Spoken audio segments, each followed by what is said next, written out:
Peace. 747 24/7.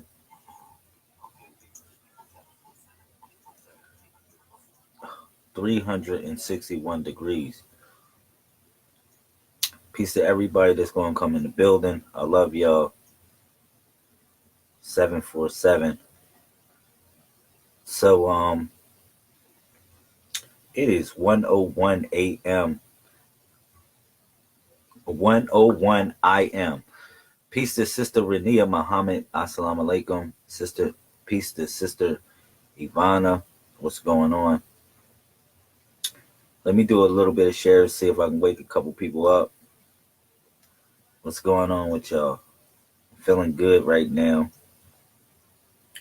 All right, so we're about to have a good discussion, and this is called I Am That I Am.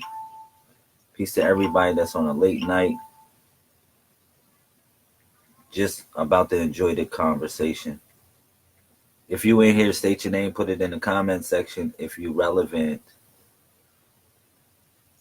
All right, so I think I'm gonna do a little bit more shares, and then we're about to get this party crack-a-lacking. All right, so this build is called I Am That I Am, and I'm gonna share with y'all inspirations, more or less, from the body of the Messiah. Peace to everybody that's up right now. Thank you. All right, so I'm gonna do a little bit more shares, and then we're gonna have fun. All right. Shout out to Sister Lashunya. Peace. All right, so I guess the first place I'm gonna take y'all is right there. All right, so I am that I am. All right. While I'm doing some invites, y'all can read that, and then we can put it together. Peace to everybody that's coming in. Thank you for joining the conversation. State your name, put it in the comment section, y'all. State your name, put it in the comment section. You are relevant. Shout out to Jerry. Peace to everybody. I love y'all.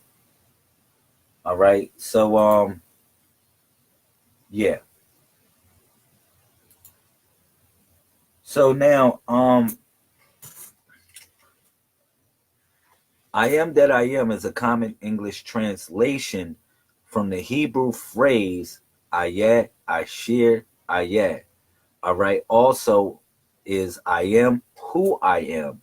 I am what I am. I will be what I will be. Or even I will create whatever I create.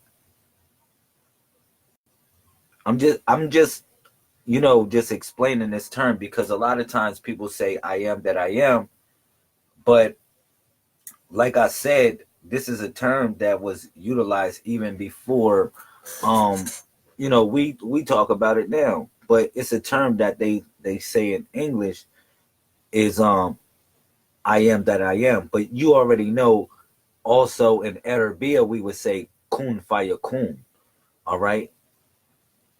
Or Yahuwah Ilahua is another thing that we used to say in reference to I am that I am. Okay, so let me move forward and see if this works real quick.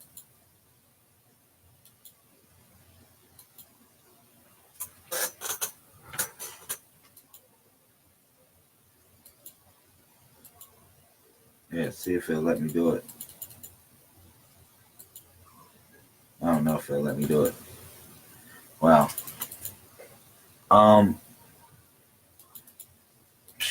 That's crazy.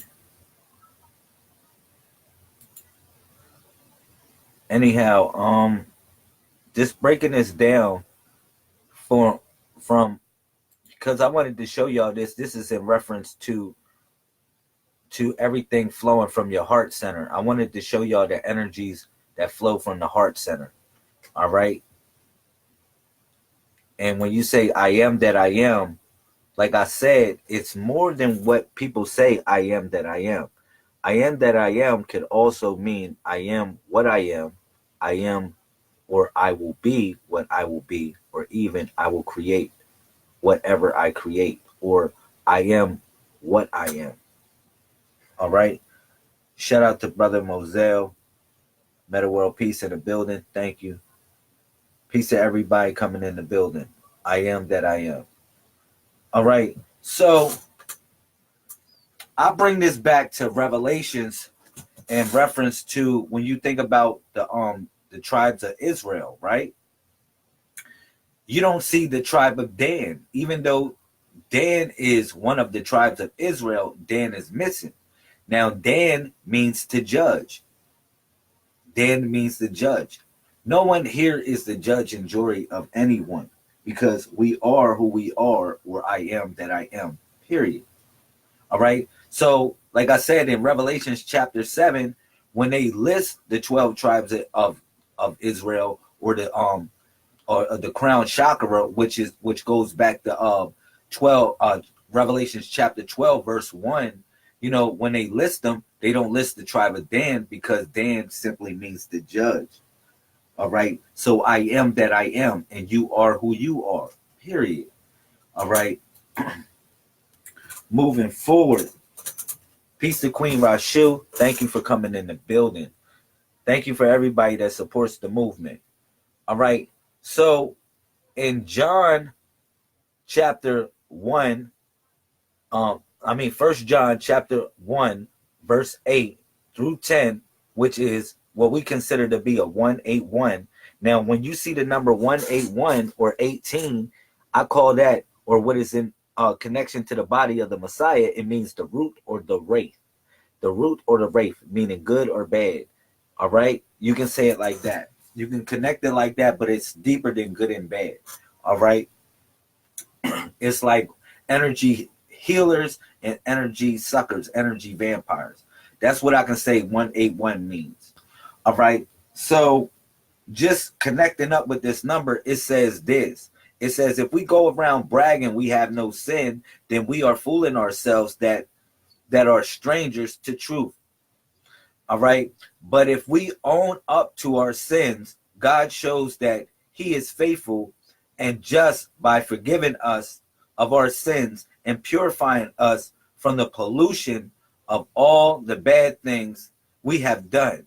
If we say we have not sinned, then we depict God as a liar and show that we have not let his word find its way into our hearts. So this is something that I want to say to y'all. Nobody is perfect.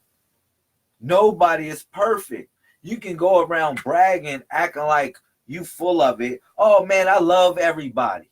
I love everyone. Yeah, right.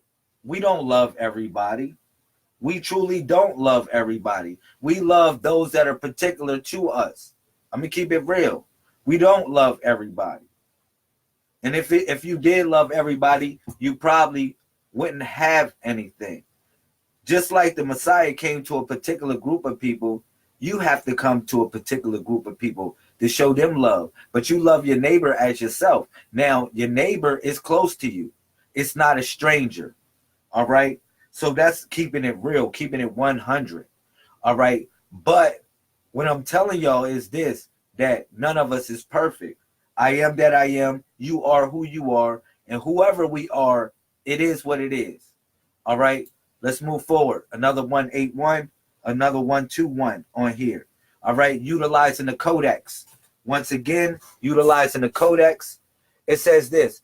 So say this is Jeremiah chapter 18, verse 11 through 12. This is Jeremiah chapter 18, verse 11 through 12. All right, this is a 181 moment and a 121 moment right there. Okay, now listen.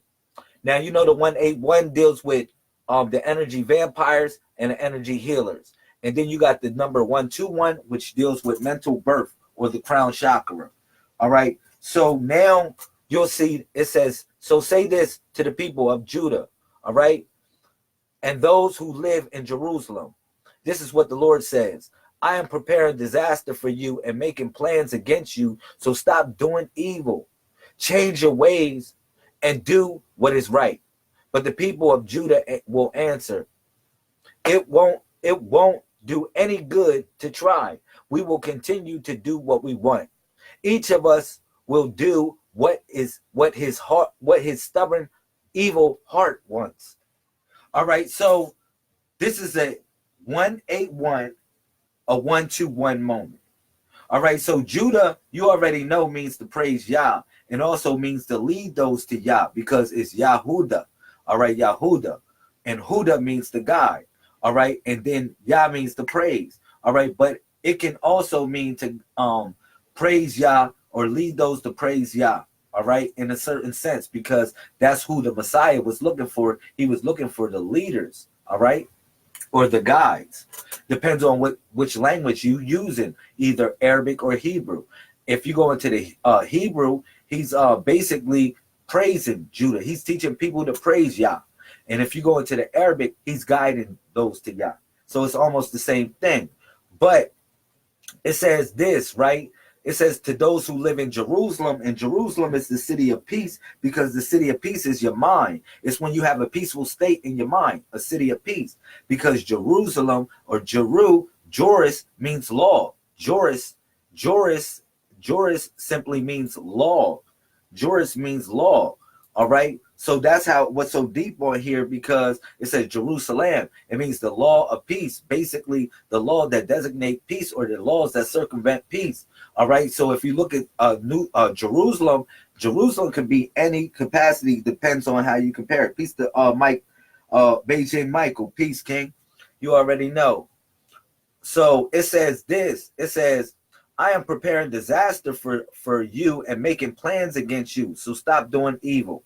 All right. Change your evil ways. Do what is right. But the people of Judah will answer, it won't do any good to try. We will continue to do what we want.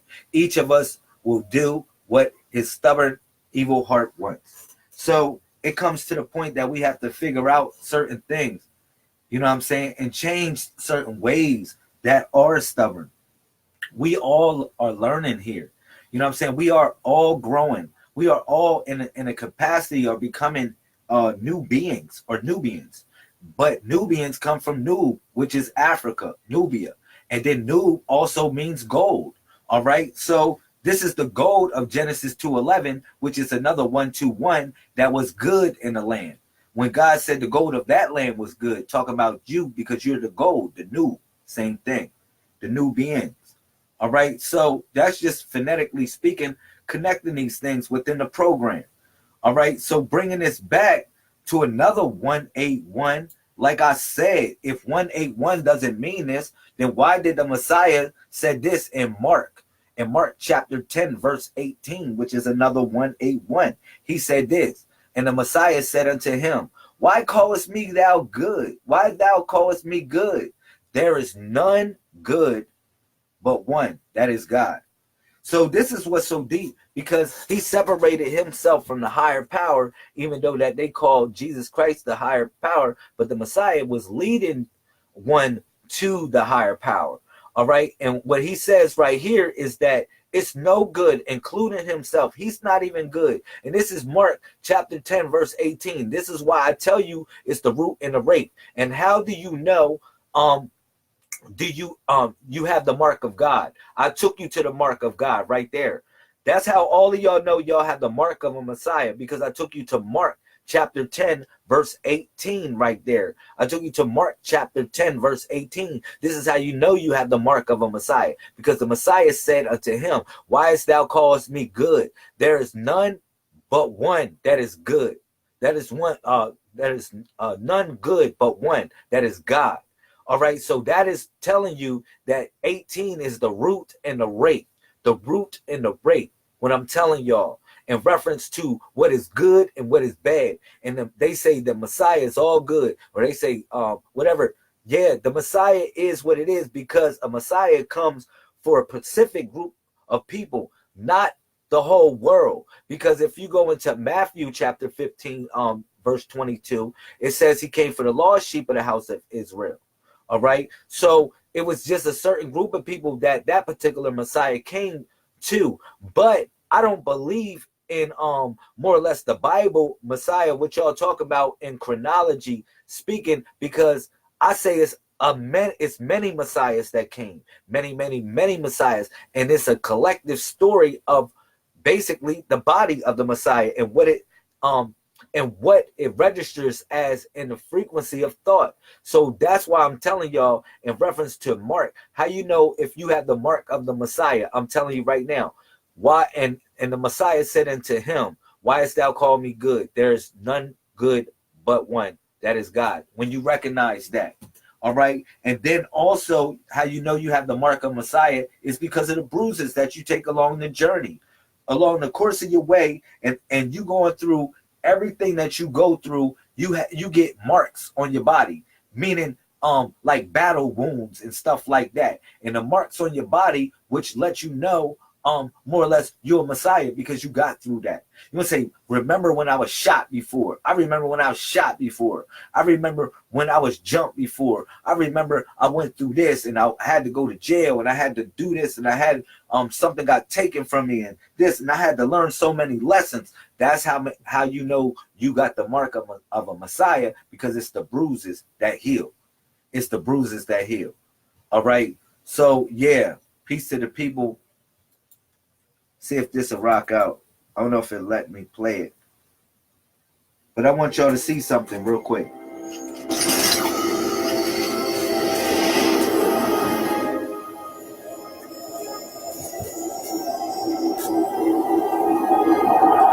You gotta open the doors, man. You gotta open the doors. You know, I want y'all to see something real quick. And I want y'all to analyze this stuff. I want y'all to analyze, you know, what's going on. You know what I mean? Because God is the grand architect of the universe. God is the grand architect of the universe, but that force is literally inside you. It's inside you for what it's worth. All right? And everybody is literally a collective thought of one another. We are all literally the body of the Messiah. We all literally look alike. We all feel alike in a certain sort of way. We all part of a certain network of thought. All right?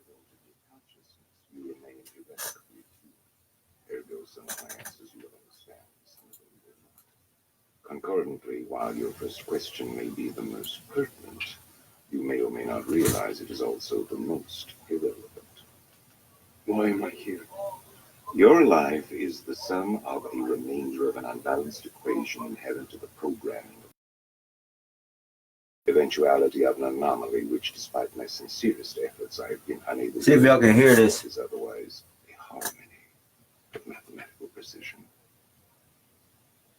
While it remains a burden assiduously avoided, it is not unexpected and thus not beyond a measure of control, which has led you inexorably here. So listen. You haven't answered my question. Quite right. Interesting. That was quicker than the others. The Matrix is older than you know. I prefer counting from the emergence of one integral anomaly to the emergence of the next, in which case this is the sixth version. 5 years. There are only 2 possible explanations. But no one told me. Or no one knows. Precisely. As you are undoubtedly gathering, the anomaly is systemic, creating fluctuations in even the most simplistic equations. You can't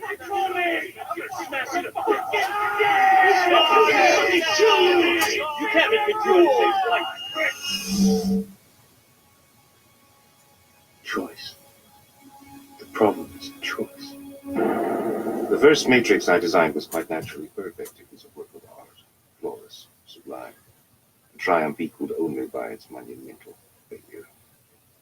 The inevitability of its doom is apparent to me now as a consequence of it. So, thank you for everybody that's tuned in right now.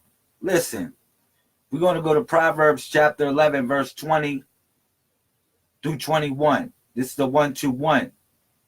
The Lord detests those whose hearts are perverse, but he delights in those whose ways are blameless. Be sure of this, all right? The wicked will not go unpunished, but those who are righteous will go free. All right? This is a 1-2-1. All right? A new birth, literally. All right? You know, like I said, we're all growing. You know, I apologize to certain people if I offend you for certain things of boycotting holidays. That's where this all started from. People got heated when I started boycotting holidays. And what was so strange to me, it was only certain type of people that got heated from me boycotting the holidays. And that's what blew my mind. But it's all good. I love y'all and everything. But I'm going to say this. Nobody's perfect. No doctrine. Nobody is perfect. We all are doing our best to live an experience. God is an experience. I've been saying that for years. And then in the Matrix, if you looked at the movie when he was talking and he went even to the architect is saying the Matrix is older than what we know. The womb itself is older than what we know. So the Lord detests those whose hearts are perverse. In order to enter that door, you have to know what it is to be chastised by certain principles and certain things that you go through to understand higher realms of thought. Okay? Now, and like this, I tell people it's no martial arts better than the next. It's the man or the woman behind the martial arts that makes it great.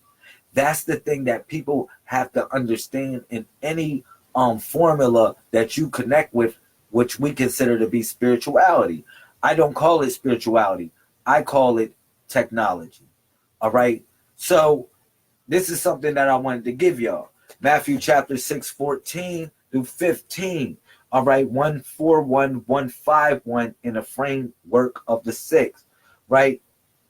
It says this. Look.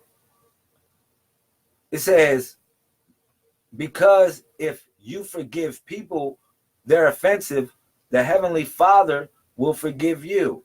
But if you do not forgive people their offenses, your Father will not forgive your offenses, or your mother who are in heaven, or whatever you connect with.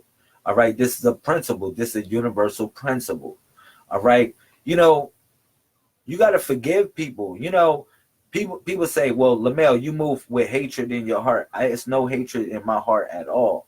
You know, people can't take the chastisement and they don't understand what it means to actually to be exposed to the truth. Now, I told people about the holidays. It's no joke. The spirit is nice, but it's time to move forward. That's the only thing I said. It's time for us to move forward, do bigger and better things, and have a designation celebration for our family members, for people that are important in our family. Save our resources and stuff like that, because we really don't got nothing. We poor people. Save our resources to do something on special days of our people that are special to us. And that's what that was all about. You know what I'm saying? So it's not nothing to knock colonialism, but colonialism, no joke, it's a policy or a practice of acquiring full or partial political control over a country, occupying it with settlers and exploiting it economically. This is what has happened during the course of these holidays. We never celebrated these holidays as original people. Now you want to say, well, who's the original people? You can place and designate yourself where you need to be on that demographic. But everybody here has been literally a victim of colonialism. Now, it's the policy or practice of acquiring full or partial political control over a country, over another country, occupying it with settlers and exploiting it economically. Now, you can build your own nation. Y'all know that. Everybody here can have and formulate their own nation. Depends on how they connect with the UN, and and their political scheme in that sense. But what I'm saying is that we all have been literally victims of this colonialism, and it has literally infected our mind. So another sense of colonialism. This is looking it up, just googling it, and then this what pops up. Colonialism is defined as controlled by one power, over a dependent area or people. It occurs when one nation subjugates another, conquering its population and exploiting it, often while forcing its own language and cultural values upon the people. Now, I tell people we have to build our own culture. It's time. We in the age of what we call information. It's time to really drop a lot of the stuff that they gave us. Y'all know that. It's time to define our role in society. It's time for us to be important. It's time for you to create oral traditions through your children so it can be important. You can be important, and do not lose them. You know what I'm saying? Don't lose who you are in your family. That's what this is about, and not be victims of colonialism. All right. Now, we have to learn our own native languages. Now, you might say, well, what is the native language now? I'm going to say this. Our native language so happens to be 5 languages, basically, mainly. Now, you can go to more languages than that, but I'm going to go to the population of the world. Like, for instance, if you speak languages like Spanish and Hindu and Hindi or Urdu, or Chinese, Mandarin, or English, you can speak to damn near half of the world, or mostly all the people in the world, in Arabic. If you speak those 5 languages, which is Chinese, Hindu, Spanish, Arabic, and English. If you speak those languages, those 5 languages alone, all right, that's the lingua franca of the world.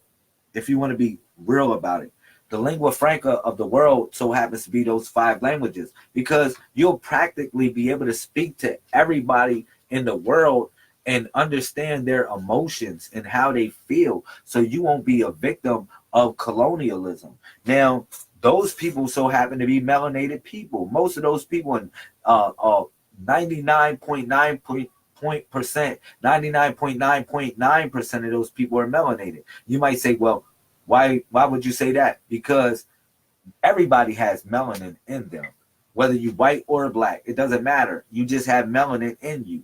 Now, you want to say, really? Yes, you do. Go look it up. Everybody has a form of melanin, unless you completely superiorly albino, like a laboratory person. Real talk. And that's no offense to anybody who's albino in here, but in a sense, that's where everybody gets a form of depiction and color, and their and just their awareness of how they can see color. You could, if you didn't have melanin, some form of melanin, you couldn't even see or resonate color.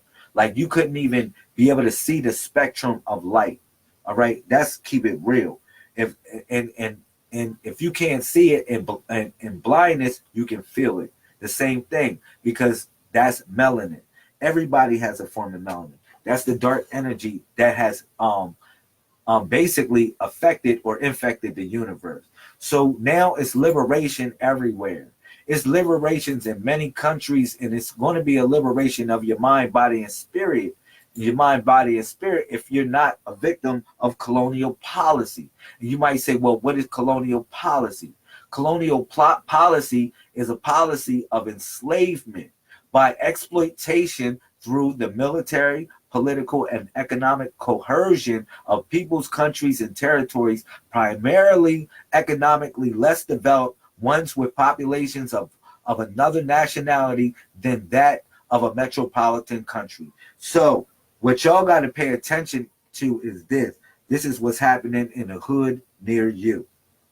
Yeah, we're not rich. We don't got that money like that. And we're from places where colonialism, a form of colonialism, has happened, and colonial policy has happened to us. All right, and literally where we're paying rations as far as taxes and concern of where we live at to park. Now, why if you live or if certain places you pay super parking tickets or you get parking tickets, people pay ransoms because of their cars and stuff like that, or just even how rent is in the fluctuation of money, of fiat currency, and how they keep on basically turning it up on us. Now it's supply and demand. Now they're infecting us with diseases and everything. Like a lot of diseases that people have to go to the pharmacia, which is the pharmacy, has been basically forced upon us through coercion in some sort of way. It has been forced upon us. So this is another form of colonial policy on us. And that's the only thing that I'll be saying when I be telling people to free your mind from this type of situation. Because now the enslavement is not the enslavement of your body, but it has become the enslavement of your body, but it has been the enslavement of your mind. All right? It has been the enslavement of your mind. And that's the only thing that I'm saying to people. It's a new type of slavery out. It's the enslavement of your mind. And it's a parasite that has infected people. It's truly a parasite that has infected people. You say, really? Yes. It's a parasite that has infected people. You might say, well, really, Lamel, what kind of parasite has infected people? Parasites that live in the body are called endoparasites. I'm talking about people that are in the movement. People that are in the movement, they almost look like this. All right, they're endoparasites. This is stuff that is inside people. This is stuff that you eat. When you eat certain foods, parasites like this develop in your stomach or in your intestines and stuff like that. Become part of your body and who you are. And they live off of you, endoparasites. But people become endoparasitic people. You know what I'm saying? In movements, when you trying to do certain things, you see people, every movement has been destroyed from an endoparasite, from the inside out, from the inside out. And then you have those parasites that live on the outside of the body, which are called ectoparasites. We already know they almost like bed bugs. You already know. They have infected the outside of the body. They have infected the outside of the movement. Literally, they'll hate on you from afar. They'll hate on you from near. They'll just hate on you because they're parasitic people. One thing is real recognize real. I've been going hard on this thing for over 3 years, sharing good information with the people. And all I'm saying is that I've been running to parasitic energies. Now, y'all think these parasites look like this. It's a spirit of a parasite too, because where does the shit come from? It comes from the atmosphere of thought, which is a negative frequency, because it's parasitic. It's parasitic. So do parasites have a spirit? I think they do. They have a spirit energy. Yes, they do. And people become parasitic, and the parasites infect the people and become the consciousness of the people. Now, I told people about mind controlling parasites. I'll go back to a build where I did a whole build on mind controlling parasites. All right. So now it's coming epiparasitic. My fault. An epiparasitic is a parasite that feeds off another parasite. This is called parasitism.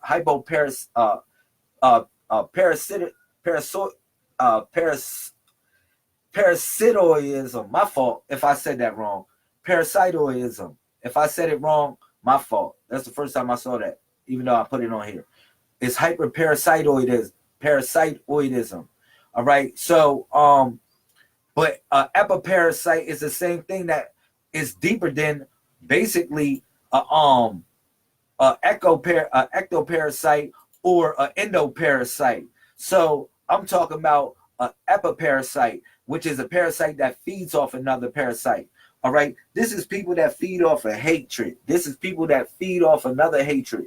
You know what I'm saying? They just want to hate because of hate.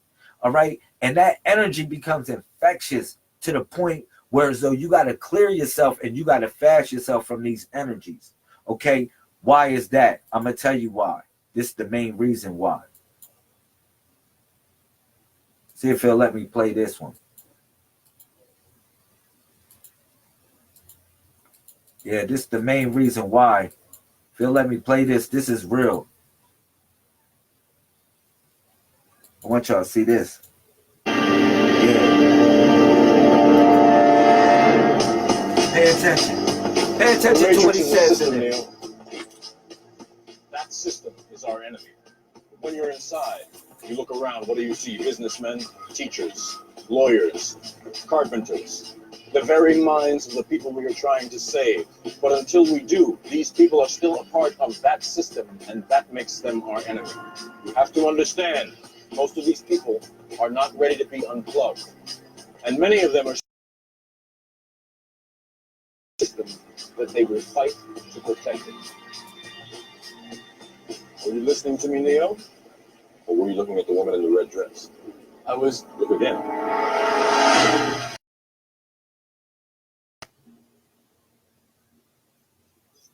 This isn't the Matrix. No. It's another training program designed to teach you one thing. If you are not one of us, you are one of them. What are they? Sentient programs. They can move in and out of any software still hardwired to their system. That means that anyone we haven't unplugged is potentially an agent. Inside the Matrix, they are everyone, and they are no one. We have survived by hiding from them, by running from them. But they are the gatekeepers. They are guarding all the doors, they are holding all the keys, which means that sooner or later, someone is going to have to fight them. Someone. I won't lie to you, Neil. Every single man or woman who has stood their ground, everyone who has fought an agent has died. But where they have failed, you will succeed. Why? I've seen an agent punch through a concrete wall. Men have emptied entire clips at them and hit nothing but air. Yet their strength and their speed are still based in a world that is built on rules. Because of that, they will never be as strong or as fast as you can be. What are you trying to tell me? That I can dodge bullets? No, Neo. I'm trying to tell you that when you're ready, you won't have to.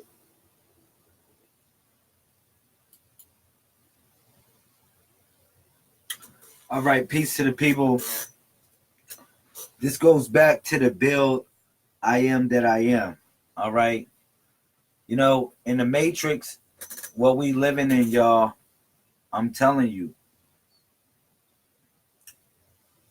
in reference to what I was saying, just building what you're building, I want you to watch your back. All right? I want y'all to watch y'all back for certain things that's going on in your life. All right? You got to watch yourself for inadvertent parasites. Y'all got to watch yourself for parasitic people, period. Y'all got to watch yourself for parasitic energy. All right? You are who you are. All right?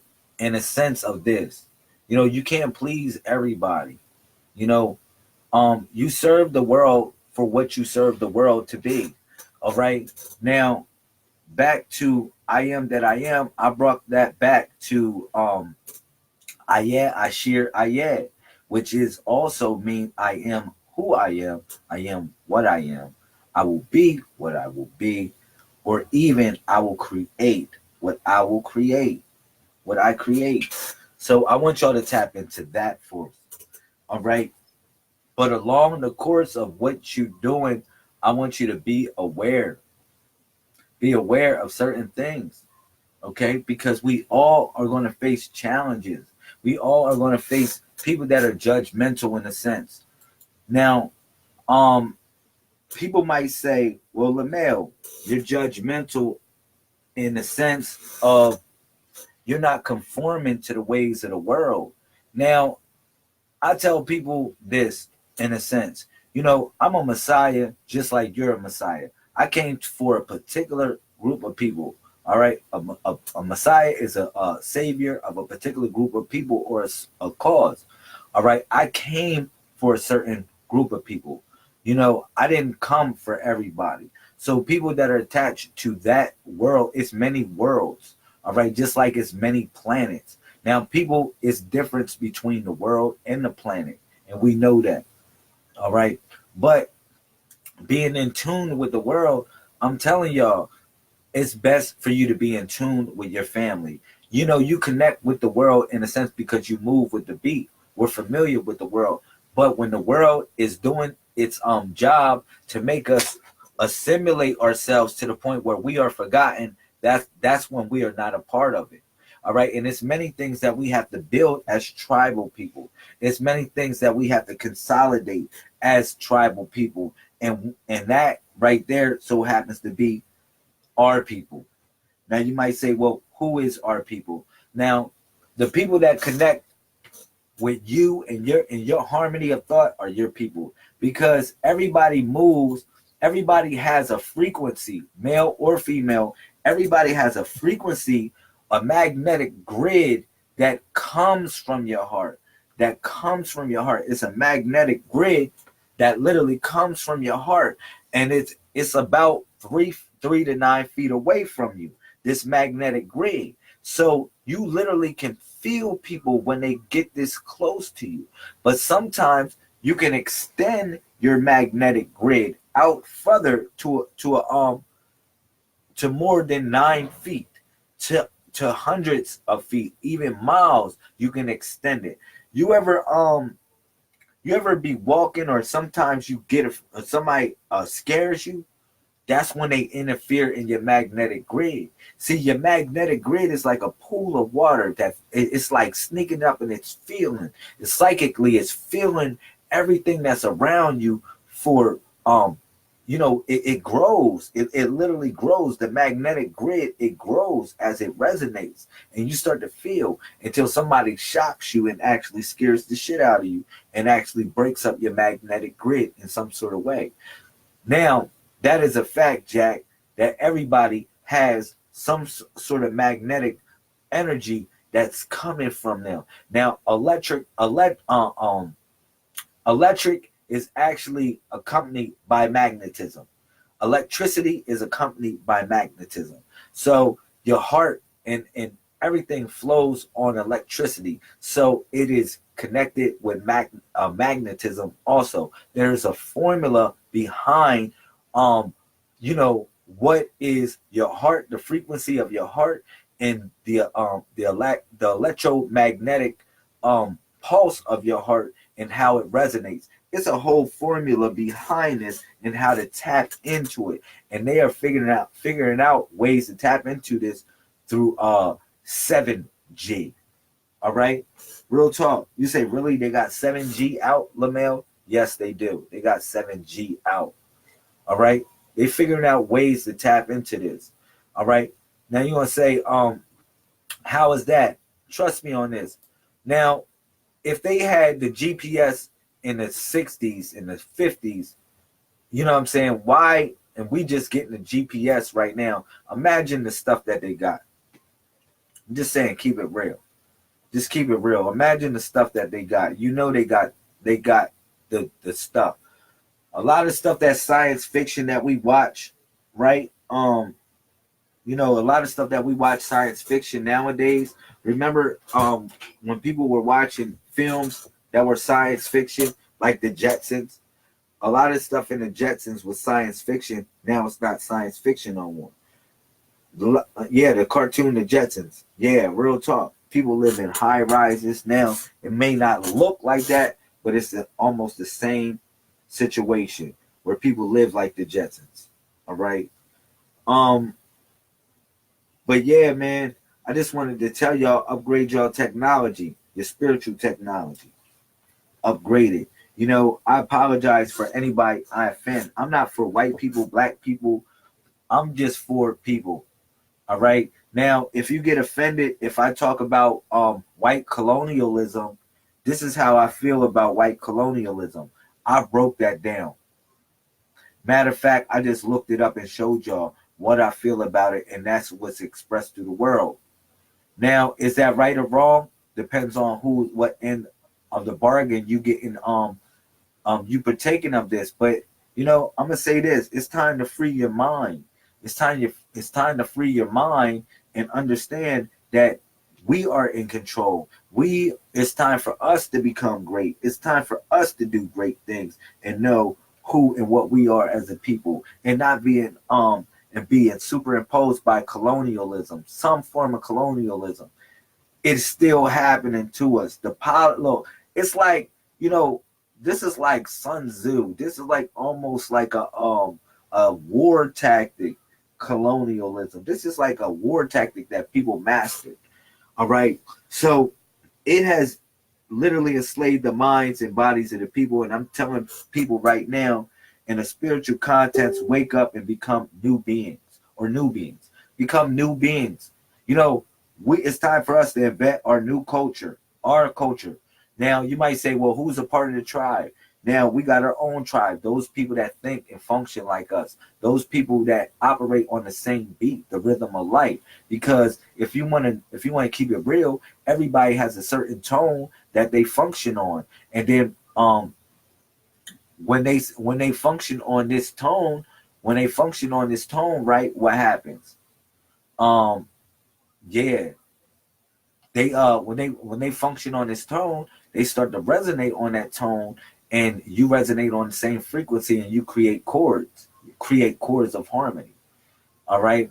So I don't want nobody. I want people to be, I want people to be connected with liberation. No matter where you're from, I want you to be a part of liberation. You know what I'm saying? A jubilee, literally 7 times 7, a liberation. I want people to be part of that, and connecting with liberating your mind, wherever you're from. You'll figure it out. You know what I'm saying? But the first step is creating your own culture, your own identity for who you are and what you are. Now you might say, well, Lamel, we African. Yeah, we are African. We're Native American. We are great people. We are new beings. We are just new people, man. Real talk. And we're not really American like that. When you say really we're American, yeah, we're American as in what's been imposed upon us through colonialism. But we're not American. All right? Real talk. We're something else. And I tell people we the Walu. You say, really? Yeah, we the Walu, in a sense, because the Walu means divine manifestation. The Walu means divine manifestation. No puns intended. All right. And then I say we are the turtle people. Now people say, really? Yeah, we the turtle people. My fault. My fault, y'all.